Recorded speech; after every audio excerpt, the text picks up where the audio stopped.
Happy Wednesday, everybody. It's Tyler G, Joe B from the North down. We are back.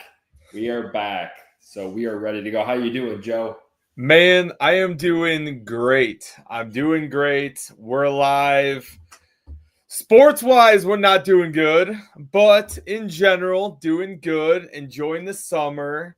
And I can't believe it's already August and it's just going by way too quick. Football's Yeah. right here. Literally training camps are already underway. Bunch of BS videos back and forth from Caleb throwing a tantrum and all this other Yeah. nonsense. So You get to a point in summer, I was just thinking this, like you just brought up, you want summer to go as slow as possible. You like the warm temperatures, you like the activities, and then football hits, and you're like, all right, let's speed this up. I want to get closer to September here. So it's kind of a double-edged sword there. But yeah, even looking at your beautiful background there of all the Bears memorabilia. I saw a video about a couple of days ago that had me laughing a little bit. I'm starting to call him for all the Bears fans that maybe tune in here. Temper tantrum Caleb. We could start calling him now too.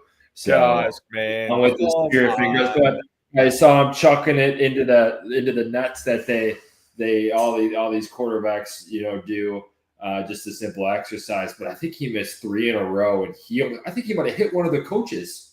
I think he might hit him in the leg, and all of a sudden Caleb walks off, puts his arm down like a little 3-year-old, and is super frustrated. And here I'm thinking it's just a little drill, but it seems like there's more to that maybe we should talk about. But I want, as a huge Bears fan you are, take it with a grain of salt, however you want to dissect it. But what are your thoughts? At the end of the day, it's training camp. But what's funny as hell with all of that is I saw those same videos. It's like here he's throwing, literally damn near missing almost all of them, I feel like. And here he's missing them, getting all pissed off. And then all of a sudden, then you got other reports showing media hasn't shown this side of the video. And here it's from the Yeah, other I saw that as angle. well. And here Yeah. he's actually throwing to the coach on purpose and playing catch and missing and this and that.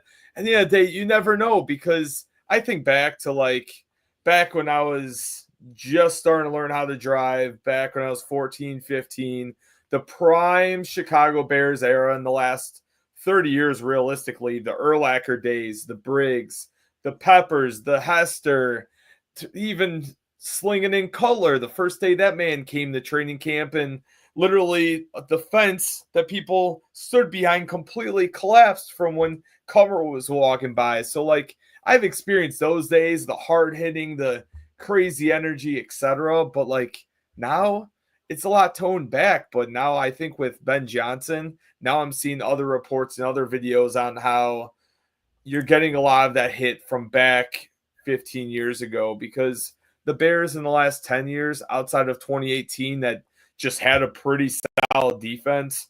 Vic Fangio, one of the best defensive-minded coaches in the NFL in the last 20 years, easily, hands down, ran that team. Outside of that, the Bears have been weak. Bears have been trash. They've had some star favorites, but they haven't been able to win. They haven't been able to win. We're the armpit of the fucking Packers. The Packers, you guys own us. Yeah. It shit sucks, man. That blows.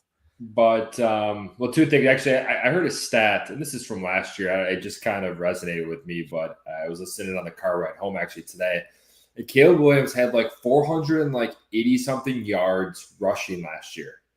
He lost 460 something yards, so his net was 23 yards. And I kind of chuckled at that. Probably due to sacks. Obviously that isn't out on Caleb Williams. It's obviously on the protection and Caleb running for his life, but maybe it came down to a decision-making process. And, for these younger quarterbacks, you got to make things simple for these guys. And I read something, you got, again, with the media these days, you got to take it with a grain of salt, but that makes sense. I saw a video where they actually told the offense to go slow motion for Caleb, to just slow everything down for him and process it differently. So, I thought that was interesting, but you can't take too much out of training camp, but you can kind of start seeing an idea and a mold of how the season is going to go. And the way things are shaking out, it looks like it's still just to talk about the division here. It looks like the Bears or not the Bears, the Lions are still the ones to beat. That's the talk, but at the end of the day, how yeah, they have a good team, a pretty decent team, but how much they're going to really surprise me if they come out top 2 in division this year, because it all comes down to play calling, right? Like play calling rules all. It and does. Dan Campbell's a guy, but he never called any plays. Like Yeah. the only time he stepped foot and made the call was go for it on 4th down, go for it on 4th down. We're like that play out the last game of the year against the Packers. We're always going for it on 4th down. We're always going for it. That's the only thing that he had to say, and that was his only say with it. But like, how much was that on Aaron Glenn, new head coach of the Jets? Now you got Ben Johnson, mastermind. It's NFL is beautiful for that reason. Yeah, and honestly, now that you bring that up, I honestly I forgot they lost their defensive coordinator too. You lose 2 defensive offensive coordinators, I'm not saying you still don't have a chance to win the division. Oh no, you're going to take a huge step back. You're not going to see the same production as you did last year. I take that back, and I'm going to be biased, and I'm not going to give my pick for it because obviously my pick for the division would be the Packers. But yeah, I still think with the step back of the Lions, I think it's a toss-up. Is the North? Is the North the best division of football? I don't know if it is anymore. I don't know. But what division would be better though, to some extent? Like the only other one I'm really thinking of is what about like the Chiefs, the AFC West? Chargers, Chiefs, Raiders, and Chargers, Chiefs, Raiders, and who's the 4th in that division? You got the Chargers, Chiefs, Raiders, Broncos. Broncos, duh. Yeah. So Bo Nix, yeah. Sean Payton maybe coming up. And then you got the Raiders, Geno Smith, and you got Pete Carroll back there. Could be a decent division, especially with the Chiefs. Chiefs have definitely gone downhill. They're not like what they used to be. Yeah. Yeah, they made the Super Bowl, but they've lost guys, and they clearly were not the powerhouse Chiefs that were dominant for that first part of their dynasty, per se, right? Yeah. NFC South is still garbage. Anybody can come out there. I mean, you got Buccaneers. You can stick the Browns down there. They probably still maybe come out. Who knows? But speaking of the Browns, what are they doing with their? I was with Kara the other day at Bags or whatever. And we're just talking, and I'm like, "Oh my god!" She's like, "What?" I'm like, "I cannot believe these guys signed another quarterback." Another quarterback on Monday night. It was official yesterday, but Monday night was when they announced signing Huntley. Yeah. Well, it looks like Shedeur is starting Friday night, the preseason opener here. So, okay. We'll see what he has to offer. But God, the Browns are just a mess. They just can't figure. They can't get out of their own way. This all started even before Deshaun Watson. That organization has just been talk about the armpit of the NFL. I mean, it's your Cleveland Browns. I hate to say it, but and outside of the Indians or Guardians now having a couple decent years, and you got the Cavs with LeBron coming back. Cleveland's a pretty damn cool town. Have you ever been out to Cleveland? Or yeah, we've been out there. I think. Yeah, we did a little bit. I think we flew. I've flown into Cleveland, but it's a nice area. I feel bad for their fans, and that's pretty much all they got going for them. Is it's a nice little city, but. At that point, you might as well just talk college football. Yeah, Ohio State, or if you're borderline Michigan up there, then you're talking Michigan or Michigan State. But outside of that, what's What's Ohio have? Yep. Well, they don't have the Milwaukee Brewers. That's what they don't have. And I know you probably don't want me even bringing this up right now. And sorry, but God, are the Brewers this good or are they just hot? I don't know. There's tons of, I've been watching more baseball than I ever have been with these Brewers, and your Cubs kind of still a lot of baseball left. Don't get me wrong. I actually watched a little bit of the Cubs game last night, and those Reds looked pretty solid for any Cincinnati Reds fans tuning in.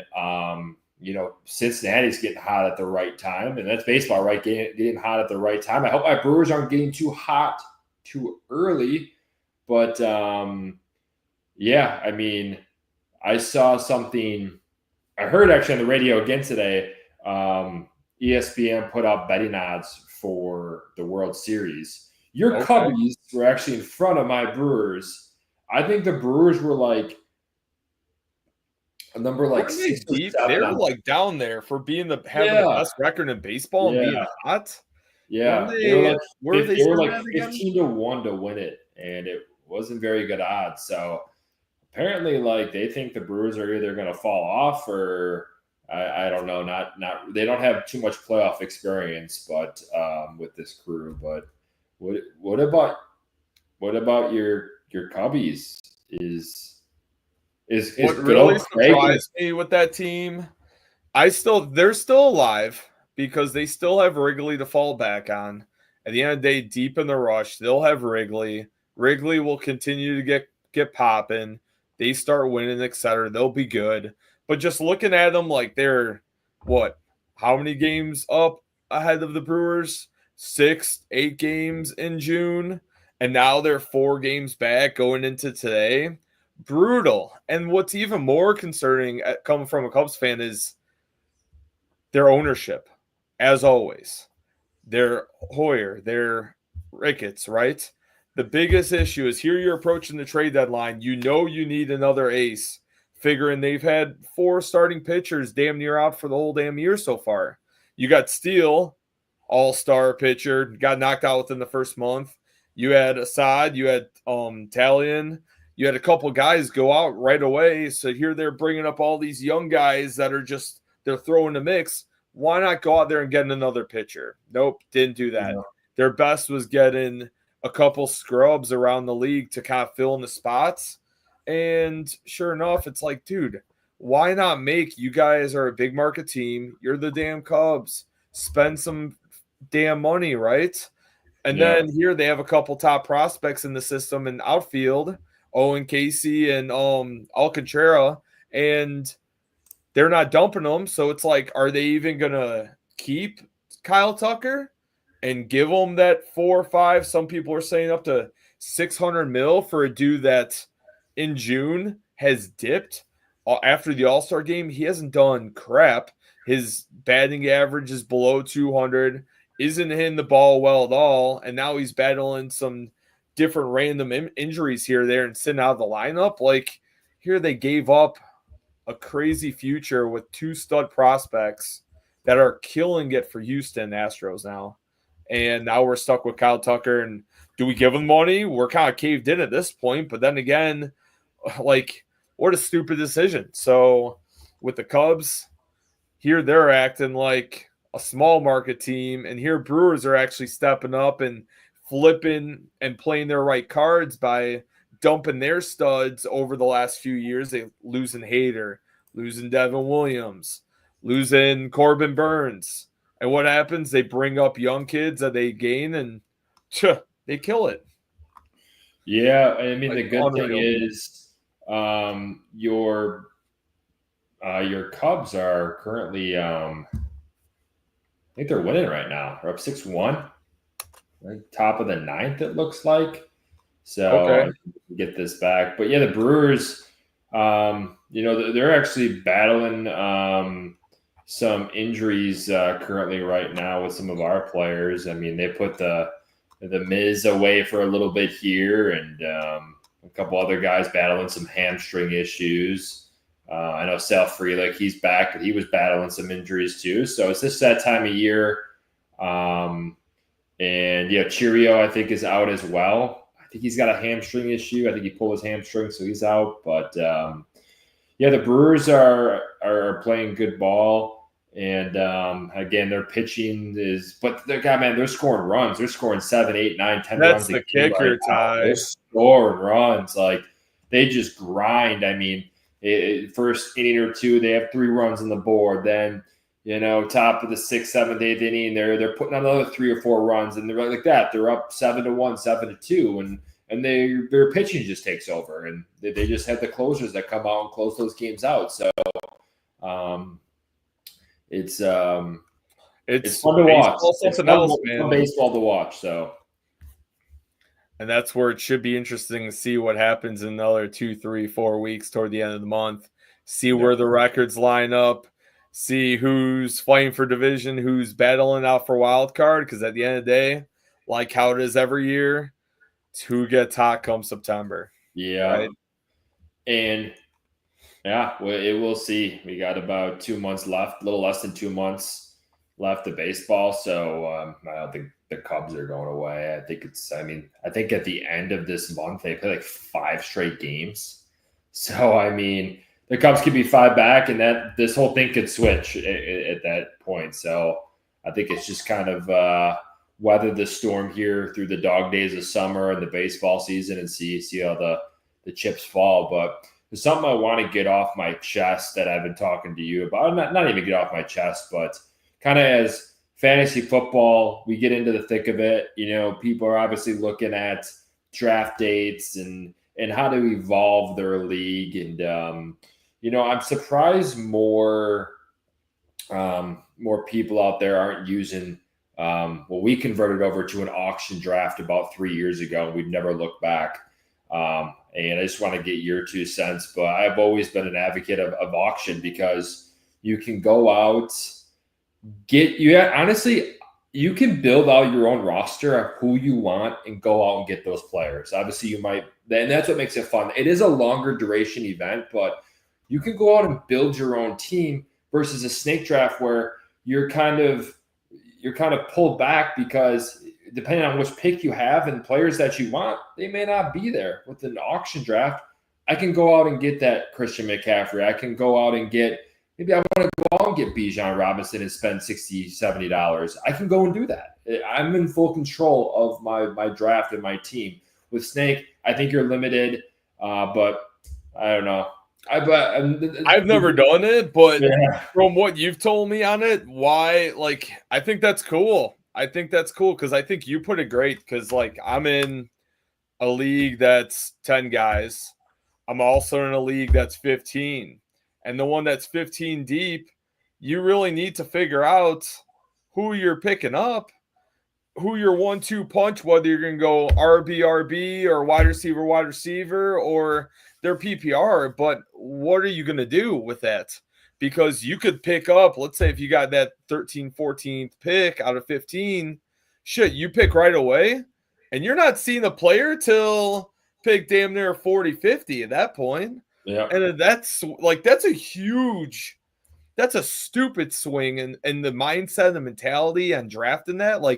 And then so that's 15, but then you got 10 with Snake. Everybody's team is damn near stacked every single week. You're deciding between 2 top studs every week. Are you playing? Are you playing Jalen Hurts? Are you playing Mahomes damn near? Yeah. Or you're playing 2 studs? And what's shitty with that is the fact that you could be starting a set of guys and that looks good on paper, great matchups, and here they flop. Yeah. So versus that's the Snake where it's like a free for all, and it's half the time it's luck who falls where. But with the auction, that seems cool as hell. Yeah, and it's different. It's even different. If your league wanted to play with it a little bit, even in your waiver wire stuff, I know, you don't have to be waiting until sometimes 3, 4 in the morning for that waiver wire to kind of kick in. All the crazy people out there. Some of my friends in my league used to do that, but you can create a fab system where you get $100 at the beginning of the year, And now you can bid on these players on the waiver wire, which that's how it should be. You know, whoever's forking over the most of their money of their budget and wants to bet on that player in the waiver wire, well, go ahead. You use that fat money up. So I don't get why I know it's constantly leagues are looking to evolve and make things better, whatever it may be. I really would encourage looking into an auction draft because it is fun and it keeps you involved during the whole draft, right? Instead of just, well, if you're, let's say you're pick one, you're not, there's not, whether you're 12, 14, whatever, 16 teams, that pick ain't coming back to you for, 20 picks or whatever it may be. You're sitting there babysitting, watching guys roll through a chat. And then by that point, it's like, shit, I need to reanalyze, figure out who's left in 45 seconds. But I think one big concern I'll throw at you is the fact, like, auction drafts are great, but for one, where do you do it through? Do you do it through ESPN? Do you do it through NFL? Yahoo's the way to go. Yahoo right now? I'm guessing you could do it. I've never done it through ESPN, but we always do it through Yahoo.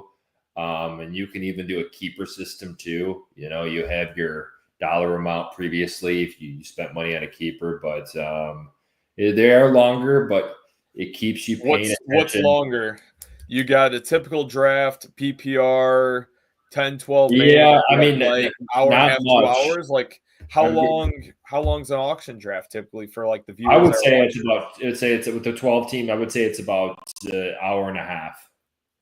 So it's almost the damn same to some extent. Yeah, close to the same, right? Yeah, you just got to put a time limit on those. But yeah, just food for thought. Just what's been on my mind and what I like to share. But yeah, it gives me some of that twist when you got me out of my shell and we did some of the Guillotine League. Oh yeah, Guillotine's fun too. If nobody knows about that.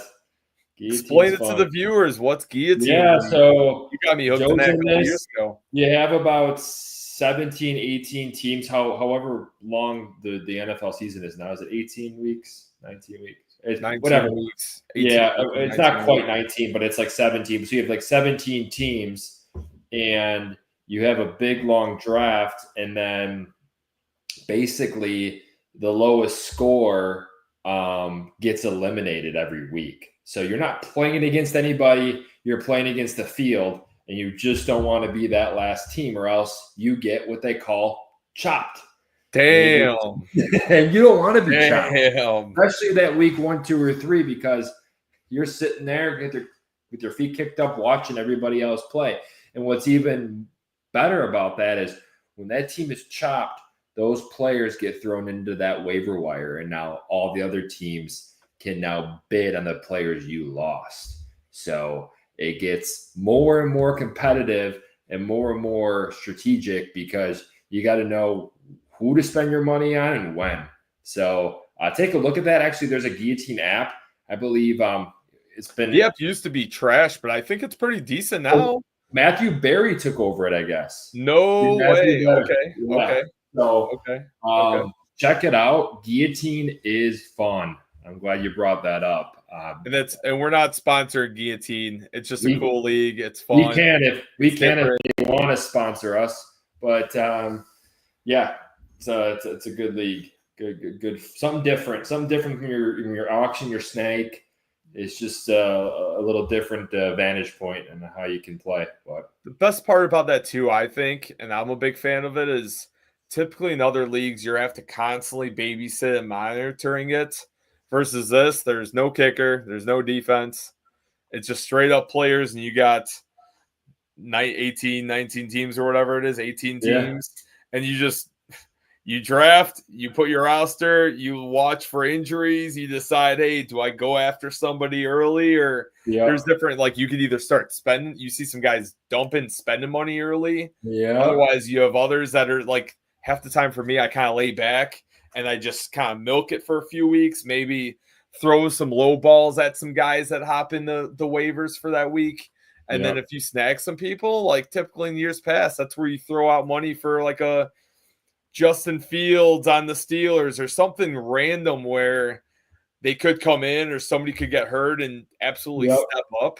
That's, I don't know. Guillotine League is definitely cool. It's a good time for sure. So. Well, cool. Well, I'm glad we got back on today, and I know it's been a little bit of an absence here. Joe and I have been busy with some things, but hopefully I can come back here. Oh, actually, I don't know. I got some big news. I'm going to be a dad here come Friday. So hopefully I'll have some downtime and I can hop on. Congrats to you both. Thank you. Going live on the air here. Congrats to you both. And it's going to be exciting. So it's our Another first Bears fan and Cubs fan on the way, right? I don't know about that. If he wants, yeah, he can do that, but he'll be up for adoption. So, we're kidding. But yes, definitely. Obviously, that's priority. That's what we got to rock off of. But in the meantime, next couple weeks, check us out for some shorts. Check us out for some. Maybe we could throw a podcast in next week and a half or so too, right? Yeah, we'll see how this goes. Week and a half, throw something in or throw some shorts in the mix. But otherwise, Ty, pleasure as always, bro. Yeah. For those that are watching or have watched, keep coming back. Let's get it. We'll have more content coming soon. Follow us, TikTok, Instagram, YouTube. Let's go. See ya. See ya.